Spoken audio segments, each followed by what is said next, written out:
अस्सलाम वालेकुम दोस्तों, मैं हूं फैसल ज़मीर और इस ट्यूटोरियल में हम बात करेंगे एचटीएमएल टेबल पर। दोस्तों, इससे पहले वाले ट्यूटोरियल में मैंने आपको जो बेसिक टैग्स थे टेबल के बारे में उसके बारे में आपको बताया, और इस ट्यूटोरियल में हम थोड़े से दूसरे टैग के बारे में आपको बताऊंगा कि मज़ीद जो है टेबल को कैसे हम खूबसूरत बना सकते हैं और कैसे उसमें एडिशनल जो टैग हैं वो हम उसमें यूज़ कर सकते हैं। इससे पहले वाली ट्यूटोरियल में हमने ये काम किया था, ठीक है, नेम, फादर नेम और ये जो स्टूडेंट कार्ड के बारे में मैंने आपको टेबल क्रिएट की थी। ये टेबल थी, ठीक है। और इसमें मज़ीद हम किस तरह चेंजिंग कर सकते हैं, किस तरह हम इसको एट्रैक्शन वाली टेबल बना सकते हैं, ठीक है, या इसमें मज़ीद एडिशन कर सकते हैं, ठीक है जी। मिसाल के तौर पर आप ये जो नेम लिखा हुआ है ना दोस्तों, नेम, इसका अपना एक बॉर्डर है, इसको कहते हैं ये टेबल का सॉरी सेल का बॉर्डर है, और ये एक इसको कहते हैं एक सेल है, ठीक है। नेम जो है ये सेल है। आमिर, ये जो नाम लिखा है ये यहाँ से लेकर ये इसका एक सेल है, ठीक है। ये एक सेल है, इसको सेल कहते हैं, ठीक है। ये जो देखें ये यहाँ से लेकर और ये जो देख रहे हैं ना आप, ये टेबल का अपना एक बॉर्डर है, ठीक है। ये टेबल का अपना एक बॉर्डर है और इसको एक सेल कहते हैं, ठीक है। मिसाल के तौर पर आप, या मैं आपको जूम करके थोड़ा सा दिखा दूँ, सेल का जो बॉर्डर है और टेबल का जो बॉर्डर है, इसमें अगर आप स्पेस जो है इसको अगर आप ज़्यादा करना चाहते हैं तो आप ये भी कर सकते हैं, ठीक है। ये यहाँ से लेकर यहाँ तक कुछ डिस्टेंस है, ठीक है। अगर आप इसको ज़्यादा करना चाहते हो आप ये कर सकते हैं, ठीक है जी। दूसरी बात यह है कि ये जो डिस्टेंस है इसको आप ज़्यादा कर सकते हैं, और दूसरा जो है, आई थिंक, एक मिनट, अच्छा जी, इसके लिए एक टैग है, कहते हैं इसको सेल स्पेसिंग, इसको कहते हैं क्या जी, सेल स्पेसिंग। सेल स्पेसिंग कितना भी फासला हो, मैं यहाँ पर लिख रहा हूँ कि 5 px हो, ठीक है। मैंने इसको सेव किया और ब्राउज़र में आया और इसको मैंने रिफ़्रेश किया, तो आप यहाँ पर देखें, नज़र यहाँ पर लगाएं कि ये जो सॉरी डिस्टेंस है ये थोड़ा सा ज़्यादा हो जाएगा। अब ये देखें कि ये जो डिस्टेंस है ये थोड़ा ज़्यादा हो गया, सेल बॉर्डर के दरमियान, सेल और बॉर्डर के दरमियान ये डिस्टेंस जो है ज़्यादा हो गया। दूसरी बात यह कि ये जो नेम लिखा हुआ है ये इसका जो एक सेल है, ठीक है, इसमें अगर इसका जो आप एरिया अगर बढ़ाना चाहते हैं तो आप कैसे इसका एरिया बढ़ाएंगे, ठीक है। ये नेम है, ठीक है, इसका आप ज़्यादा करना चाहते हैं, थोड़ा सा एक्सपेंड करना चाहते हैं तो आप कैसे करेंगे। इसके लिए एक एट्रीब्यूट्स है कि सेल पैडिंग, ठीक है। पैडिंग मीन्स के इसका जो एरिया अगर आपने बढ़ाना है तो, ठीक है। ये मैं भी यहाँ पर थोड़ा 6 कर लेता हूँ, रिफ़्रेश करता हूँ तो आप इस सेल पर नज़र डालें, ठीक है, ये इसको क्या होता है। अब देखें कि ये सेल जो था इसका जो एरिया है वो बढ़ गया है, ठीक है। ये इस तरह ये दो टैग जो थे आप इसको इस तरह इस्तेमाल कर सकते हैं। अच्छा, दूसरी बात यह है कि टेबल के जो कलर है, ठीक है, वो आप शायद मैंने को पहले बताया या नहीं बताया, आई थिंक मैंने नहीं बताया, ठीक है।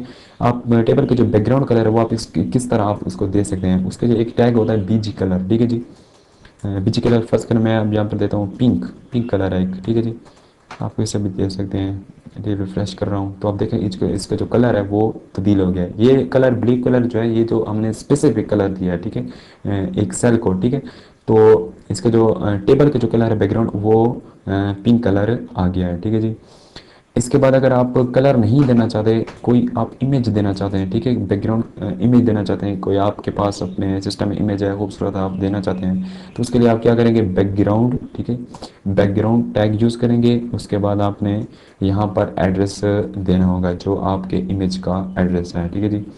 बैकग्राउंड, और यहाँ पर मेरे पास एक इमेज होगी, ये इमेज है, और इसका मैं यूआरएल जो है उसको मैं कॉपी करता हूँ, इसका जो नेम है, सॉरी, इसको कॉपी करता हूँ और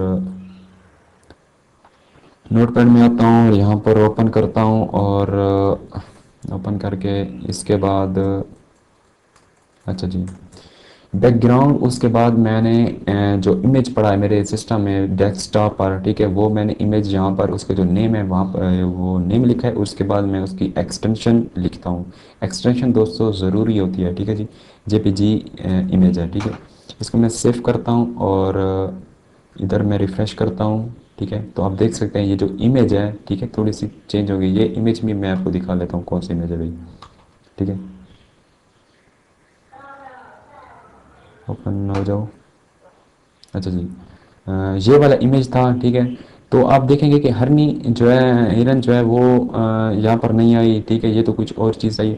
दोस्तों ये जो बैकग्राउंड इमेज होता है ये आपके एरिया पर डिपेंड करता है कि टेबल जो है कितना एरिया है, ठीक है। अपने टेबल का जो एरिया उसको देखें और इमेज को देखें, तो यकीनन इसका एरिया जो है वो बड़ा है। आई थिंक ये थोड़ा सा यहाँ वाला आई थिंक, अच्छा जी, ये जो ये वाली जगह आप देख रहे हैं, आई थिंक यही जगह आपको ये शो कर रहा है। क्यों? क्योंकि आपके जो टेबल का जो एरिया है वो कम है और इमेज का जो एरिया वो ज़्यादा। अगर आप इस हिसाब से अगर आप टेबल बनाना चाहते हैं, आई थिंक कितनी इसकी जो साइज यूनिट है आप देख सकते हैं। इसकी साइज यूनिट के मुताबिक अगर आप टेबल क्रिएट करना चाहते हैं तो फिर आप अगर बैकग्राउंड इमेज ही लगाएंगे तो ये मुकम्मल इमेज आ जाएगा, ठीक है। इसलिए ये हमारी जो टेबल का जो विड्थ और हाइट है वो कम है, इसलिए ये टेबल ये जो बैकग्राउंड इमेज है वो थोड़ा सा इसमें दिया है, ठीक है जी। ये था। तो इसके बाद हम आते हैं इसके बाद और एक जगह है कि फर्ज करें आपने अगर एक टेबल में जो हमने ये जो इन्फॉर्मेशन दी है, ठीक है, ये अगर आप भेजना चाहते हैं, ठीक है, जो अगर आपने मिसाल के तौर पर यहाँ पर अगर आप एक ऐसा बटन लगा दें, ठीक है, सबमिट बटन उसको कहते हैं, फार्म में वो यूज़ होता है, ठीक है, टेबल में भी आप लगा सकते हैं सबमिट। जैसे ही आप सबमिट पर क्लिक करेंगे तो ये जो डेटा है आपने दिया आमिर यूसुफ, ये जो डेटा आपने दिया ये फ़ौरन आपके जो ओनर होता है वेबसाइट का उसके पास ये चला जाएगा। तो वो जो बटन है वो आप कैसे लगाएंगे, यहाँ पर आप आ जाएं, एक दूसरी टी आर ले लें, ठीक है, दूसरी टी आर ले लें, दूसरी टी आर ले लें और इसके अंदर एक टी डी ले लें, ठीक है जी। टी डी लें मतलब कि आप एक डेटा यहाँ पर पुट कर रहे थे, तो उसके लिए बटन जो आप लगा रहे हैं उसके लिए जो टैग यूज़ होता है वो होता है इनपुट, ठीक है। इनपुट के बारे में आपको डिटेल के साथ बताऊंगा जो फार्म के बारे में हम पढ़ेंगे। अच्छा, इनपुट और उसके बाद टाइप किस किस्म का आप बटन लगा रहे हैं, ठीक है, किस किस्म के आप वो कर रहे हैं, ठीक है। तो मैं चाहता हूँ कि सबमिट बटन हमें ज़रूरत है, ठीक है। उसके बाद वैल्यू एक एट्रीब्यूट्स होते हैं कि आप यूज़र क्या शो करना चाहते हैं कि ये बटन पर क्या होगा, ठीक है, तो हम कहेंगे कि ये सबमिट होगा, ठीक है जी। मैं इसको सेव करता हूँ और रिफ्रेश करता हूँ ब्राउज़र में, आई थिंक किधर गया। तो आप देखें कि ये सबमिट के जो बटन है वो आ गया, लेकिन आप देखें कि ये अलग एक सेल बन गया। मैं चाहता हूँ कि जो सेल है, ये जो रो है, सॉरी कलम जो है ये ख़त्म हो जाए, ठीक है, और ये राइट साइड में आ जाए, ठीक है, राइट साइड में आ जाए या सेंटर में आ जाए, ठीक है। तो उसके लिए मैं क्या करूँगा, उसके लिए मैं चला जाऊँगा इसके अपनी जो टी डी है, ठीक है, यहाँ पर तो और लिखूँगा यहाँ पर कॉल स्पेन, ठीक है जी। कॉल स्पेन एक एट्रीब्यूट है, ठीक है। तो यहाँ पर मैं लिखूँगा टू और इसको सेव करता हूँ। तो आप देखें कि ये जो मैं इसको बैकग्राउंड इमेज है मैं इसको रिमूव करता हूँ, थोड़ा आपको आई थिंक नज़र नहीं आ रहा, इसको रिमूव करता हूँ। अच्छा जी, अच्छा जी, ये हो गया सेव। और इधर मैं रिफ्रेश करता हूँ, ठीक है। अच्छा, ये देखें कि ये जो सेल है, ठीक है, पहले यहाँ पर था, जैसे मैंने कॉल स्पेन का जो एट्रीब्यूट यूज़ किया तो ये जो यहाँ पर जो कॉलम था वो ख़त्म हो गया, ठीक है, और एक पूरी टेबल में आ गया, ठीक है, सबमिट। तो अब इसको लेफ़्ट और राइट में और सेंटर में ले आना बहुत ही ईजी हो गया हमारे लिए, ठीक है, क्योंकि पहले इसका जो सेल का जो एरिया था वो यहाँ तक था, ठीक है, जिस तरह ये है। अब मैंने इसके कॉल स्पेन जो है उसको एक एट्रीब्यूट की मदद से मैंने इसको ख़त्म कर दिया और ये पूरी टेबल में आ गया, ठीक है। अब मैं इसको राइट में सेंटर में आसानी के साथ कर सकता हूँ, ठीक है जी। तो हमारे किधर गया ये बटन, तो उसको मैं यहाँ पर एक एट्रीब्यूट्स की मदद से, ठीक है, एट्रीब्यूट्स की मदद से मैं इसको सेंटर में ले आता हूँ अलाइन एट्रीब्यूट से, ठीक है।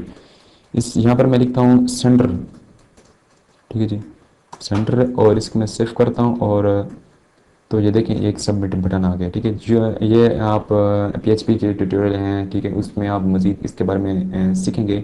मैं इंशाल्लाह बनाऊंगा PHP के ट्यूटोरियल नेक्स्ट टाइम में। तो जैसे ही यूज़र जो है यहाँ पर क्लिक करेगा तो फ़ौरन इसको जो इन्फॉर्मेशन है वो फ़ौरन जो वेबसाइट का जो ओनर है उसके पास ये चली जाएगी, ठीक है। ये सबमिट का बटन जो है इसके इसलिए यूज़ होता है, ठीक है जी। अच्छा, ये था टेबल के बारे में, ठीक है। तो इसके जो नेक्स्ट जो हमारा ट्यूटोरियल होगा वो होगा HTML हेड पार्ट। ये जो देख रहे हैं ना आप हेड पार्ट किधर है, अच्छा, ये हेड पर है, ये यहाँ से शुरू हो रहा है, यहाँ पर ख़त्म हो रहा है। ये हेड पार्ट पर हम डिस्कस करें कि हेड पार्ट जो है वो हम क्यों यूज़ करते हैं और इसमें हम क्या इन्फॉर्मेशन डालते हैं, ठीक है। जो इन्फॉर्मेशन डालते हैं उसके बारे में आपको नेक्स्ट ट्यूटोरियल है इंशाल्लाह उसमें बताऊँगा। Thanks to watching.